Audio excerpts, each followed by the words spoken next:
तो जनाब Pakistan versus south Africa पहला टेस्ट मैच जो कि पाकिस्तान के नाम रहा 93 रन से पाकिस्तान ने शिकस्त दी, फतह हासिल की पाकिस्तान की जानिब से। दूसरा मैच 20 तारीख से पिंडी में जिसका आगाज़ होगा आपका मंडे के रोज़ से इस दूसरे टेस्ट का आगाज़ होगा। लेकिन एक ही टेस्ट जीतकर पाकिस्तान जो टेस्ट चैंपियनशिप का टेबल है 2025-27 साइकिल उसमें दूसरे नंबर पर आ गया और पहले नंबर पर इस वक्त ऑस्ट्रेलिया जबकि दूसरे नंबर पर पाकिस्तान मौजूद है।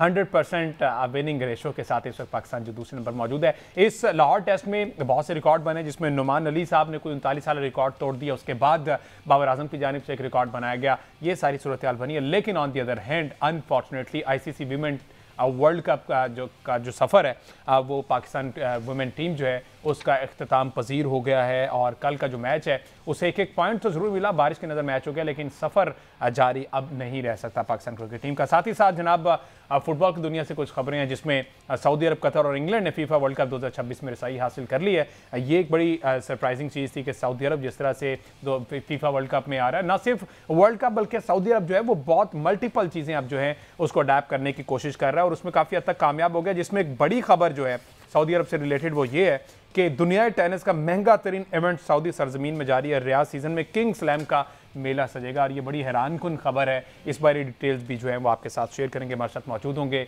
सीनियर स्पोर्ट्स एनालिस्ट अहमद, इसके साथ साथ हमें ज्वाइन करेंगे क्रिकेट एक्सपर्ट अहमद कुरैशी भी। आगाज़ कर लेते हैं अहमद सही साहब, 2025-27 साइकिल है, स्टार्ट अच्छा मिल गया, होपफुली हम इसको कैरी करेंगे, आगे तक लेके चलेंगे, पिंडी वाला मैच जीतेंगे। उसके बाद कौन कौन सी ऐसी सीरीज आ रही है जिसमें चैलेंजेस दरपेश होंगे पाकिस्तान को कि ये मैच जीतना ज़रूरी होगा, फिर हम आगे चल के फाइनल तक की रसाई हमारे लिए पॉसिबल हो पाएगी। अगला सिनेरियो क्या है पाकिस्तान का? देखिए, सबसे पहली बात तो ये है कि पाकिस्तानी टीम जो है वो एक मैच जीत गई है और मैच जीतने के बाद जाहिर है कि हमारे मुल्क में तो ये रीत रिवायत को बहुत पुरानी है कि हम जीत भी जाएँ तो हम उस कंडीशन में भी अपने ऊपर शक करते हैं और हम एक ऐसे कॉम्प्लेक्स में चले गए हैं कि हम जीत के बाद भी तरह तरह के ख्यालात जो है वो मार्केट में ले आते हैं। अच्छा, इसमें एक तो प्रॉब्लम ये है कि अगर वो लोग जो सो कॉल्ड एनालिस्ट हैं या वो लोग जिनका ताल्लुक सोशल मीडिया से है या वो लोग जिनको कंटेंट देना मजबूरी है यूट्यूब के ऊपर, वो अगर इस तरह की बात करें तो उनको बंदा जो है वो सुन के इग्नोर भी कर सकता है। लेकिन हमारे जो फॉर्मर क्रिकेटर है ना वो भी इस तरह की बातें अब करना शुरू हो गए हैं कि पाकिस्तान मैच जीता है तो ये कंडीशन बेस्ड था और पाकिस्तान को जो है वो अगर कहीं खेलना पड़ा बाहर जाके तो इनको मुश्किल हो जाएगी वगैरह वगैरह। तो देखें, सबसे पहली बात तो ये है कि दुनिया में हर मुल्क जो है वो अपना होम एडवांटेज इस्तेमाल करता है।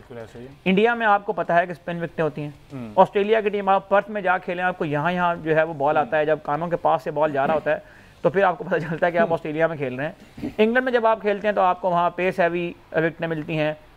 इस तरह साउथ अफ्रीका में आप जब जाते हैं तो आपको वहाँ पर भी ग्रीन विकेट मिलती हैं, पेस हैवी विकेट मिलती हैं। तो हर कंट्री जो है वो अपने होम एडवांटेज को इस्तेमाल करता है और ख़ास तौर पर जिस वर्ल्ड टेस्ट चैंपियनशिप का आपने रेफरेंस दिया है उसके आने के बाद टीमों का इस बात पर तवज्जो ज़्यादा हो गई है कि हर टीम ये कोशिश करती है कि हमें अपने होम जो मैचेस हैं वो स्ट्रेट जीतने हैं ताकि हम इस वर्ल्ड टेस्ट चैंपियनशिप के टॉप 2 के अंदर आएँ, क्योंकि इसका जो फॉर्मेट है वो इस तरह का है कि टॉप 2 टीमें ही खेल सकती हैं फाइनल। तो आप टॉप 2 टीमों के अंदर आने के लिए जरूरी है कि एटलीस्ट आपको अपने होम टेस्ट सारे जीतने हैं। उसके बाद जो अवे टेस्ट आप खेलेंगे उनमें जो आपके रिजल्ट्स आएंगे वो फिर बताएंगे कि आप टॉप 2 में जाने के अहल हैं या नहीं है। पाकिस्तान को इस साइकिल के अंदर 13 टेस्ट मैचेस खेलने हैं, 6 सीरीज खेलनी है पाकिस्तान को, जिनमें से 5 सीरीज जो हैं वो 2 टेस्ट मैचेस के ऊपर मुश्तमिल है और 1 सीरीज पाकिस्तान को 3 टेस्ट मैचेस की जाकर इंग्लैंड में खेलनी है आइंदा बस। तो पाकिस्तान को इस जो 3 होम सीरीज हैं और 3 जो है वो अवे सीरीज है, उनमें से पहली सीरीज हम साउथ अफ्रीका से खेल रहे हैं, उसके बाद श्रीलंका ने पाकिस्तान आना है। और अच्छा, अब जब श्रीलंका की टीम पाकिस्तान आएगी या पाकिस्तान की टीम बांग्लादेश जाएगी तो डेफिनेटली आपको वहां पर ये सोचना पड़ेगा कि श्रीलंका के जो स्पिनर्स हैं वो भी उसी मयार की बॉलिंग करते हैं जिस मयार की बॉलिंग आप करते हैं। और यहाँ पर अगर उनको आप जिस तरह अपना होम एडवांटेज इस्तेमाल करना है, आपने श्रीलंका के स्पिनर्स भी आकर इस एडवांटेज को इस्तेमाल करने में कामयाब हो जाएं तो पाकिस्तान की तो बहुत मुश्किल हो जाएगी। क्योंकि पाकिस्तान की टीम तो जब टॉस हारी थी वेस्ट इंडीज से तो वो अपने होम में टेस्ट मैच हार गई थी। तो इस तरह की कंडीशन में टॉस का जो रोल है वो बहुत इंपॉर्टेंट हो जाता है। इस टेस्ट मैच में अगर आप देखें, पाकिस्तान टॉस जीतकर जो पहले बारी ली पाकिस्तान ने, उसी में पाकिस्तान ने डिफरेंस क्रिएट किया। 378 रन जो पाकिस्तान ने बनाए उसमें ही पाकिस्तान ने जो है वो एडवांटेज लिया। तो अब जो सिनेरियो है पाकिस्तान के लिए वो ये है कि पाकिस्तान को 3 होम सीरीज खेलनी है, 3 अवे सीरीज में से भी हमारी एक सीरीज जो है वो बांग्लादेश में है। और बांग्लादेश में भी स्पिन फ्रेंडली ट्रैक्स पर ही जो है वो क्रिकेट ज्यादा होती है। आपको पता है वो अपने मुल्क में बुला के जो है वो टीमों को फंसा लेते हैं उसके ऊपर। तो पाकिस्तान जिस लाहे अमल के तहत चल रहा है, जिस स्पिन डोमिनेंट अटैक की यहाँ बात होती है, उसके लिए जाहिर है कि पाकिस्तान के पास इस बार बहुत बड़ा एडवांटेज है कि पाकिस्तान डिसिप्लिन रहकर, पाकिस्तान अपने तमाम होम मैचेस जीतते हुए अवे सीरीज में अगर हम 1 या 2 सीरीज जीतने में कामयाब हो जाते हैं, जिनमें हमें उम्मीद है कि बांग्लादेश की सीरीज में हम जो है वो जीतने में कामयाब हो जाएंगे, तो पाकिस्तान का एक चांस बनता हुआ नजर आ रहा है हमें। तो जब आपकी टीम जीत रही है, जब आपकी टीम को आखिरकार एक तरीकाकार समझ आ गया कि हमने किस तरह खेलना है, तो मेरा ख्याल है कि इसको चीयर करना चाहिए, इसमें टीम को सपोर्ट करना चाहिए, इसमें टीम की जो जीत है उसको सेलिब्रेट करना चाहिए अच्छे अंदाज में। और हम बतौर क्रिकेट फैन, हमें तो क्रिकेट में जीत नसीबी कभी कभी होती है।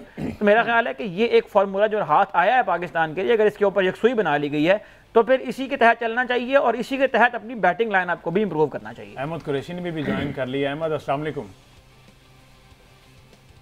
क्या हाल है? अल्हम्दुलिल्लाह। अहमद, पाकिस्तान बिलाखिर पहला मैच जीत गया। टेस्ट चैंपियनशिप साइकिल का आगाज़ जो है फातिहाना अंदाज में कर दिया है और इस वक्त टेबल के दूसरे नंबर पर मौजूद है। लेकिन हमारी जो अहमद सईद साहब और मेरी जो गुफ्तगू चल रही थी वो ये सूरत हाल थी कि इसको सेलिब्रेट नहीं कर रहे, इसको भी कुछ लोग तनकीद का निशाना बना रहे हैं। ठीक है, व्हाट डू यू थिंक? ऐसी सूरत हाल में ऐसा करना बेहतर है क्योंकि इंडिविजुअली परफॉर्मेंस को टारगेट किया जा रहा है, शान मसूद को, बाबर आजम को, अब्दुल्ला शफीक को। हालांकि पाकिस्तान ये मैच जीता हुआ, लेकिन इसके बावजूद कोई ना कोई पॉइंट तो ढूंढ ही लेते हैं क्रिटिक्स वाले। हमजा, हमारे मुल्क का अलमिया ये है ना कि वो कहते हैं ना, जैसे हर शाख पे उल्लू बैठा हुआ है, यहाँ पे हर शाख पे बेशरम बैठा हुआ है जो ये कोशिश करता है कि पाकिस्तान को डाउन करने की, डिग्रेड करने की कोशिश करे। आप लोग शायद नाम ना लें, मैं एक जर्नलिस्ट का नाम भी ले लेता हूँ। शायद हाशमी कोई जर्नलिस्ट है, मैं कोई ज्यादा उसके बारे में जानता नहीं हूँ। पहले तो एशिया कप में उसने पाकिस्तान के कप्तान सलमान अली आगा को नीचा दिखाने की कोशिश की। अफगानिस्तान को एशिया की सेकंड बेस्ट टीम कह के, ठीक है, पाकिस्तान की परफॉर्मेंस रिसेंट पास की कुछ खास अच्छी नहीं थी, लेकिन इंडिया की टीम की भी परफॉर्मेंसेस बहुत बुरी रही हैं। लेकिन उनके किसी सहाफी ने प्रेस कॉन्फ्रेंस में अपने कप्तान को और अपने मुल्क को नीचा दिखाने के लिए किसी दूसरी टीम को सेकंड बेस्ट टीम नहीं कहा होगा।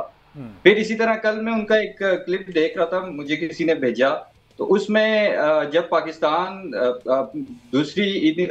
चौथी इनिंग चल रही थी साउथ अफ्रीका की, तो उसमें उनको एक शो में दिया गया और उसमें वो फरमा रहे थे कि अल्लाह करे कि पाकिस्तान ये मैच हार जाए, इस वजह से हारे ताकि पाकिस्तानी बैट्समैनों को जो है वो सबक मिले। तो ऐसे लोगों के मैं मेंटल स्टेट पे बड़ा हैरान होता हूँ कि किस तरह का इनका माइंडसेट है, किस तरह की इन लोगों की सोच है, किस तरह कि मुझे तो ये समझ नहीं आती ऐसे लोग किसके एजेंडे पे काम कर रहे हैं कि हर मौके पे जो है ना उन्होंने पाकिस्तान को नीचा दिखाना होता है। तो खैर, पाकिस्तान एशिया कप में भी अगर आप देखें तो फाइनल खेला है एशिया कप का, तब भी एक तमाचा ऐसे लोगों के मुंह पे लगा।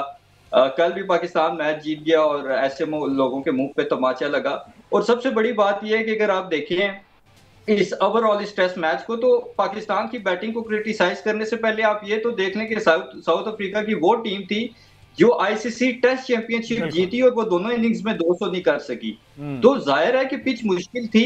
अब इन लोगों को तो पिचेस का आइडिया नहीं होता, कभी ग्राउंड में पिच नजदीक से भी शायद ना देखी हो। अच्छा खासा वो रफ ट्रैक था, रफ ट्रैक की वजह से टर्न तो हो रहा था, लेकिन अनयूजुअल बाउंस भी बहुत ज्यादा था।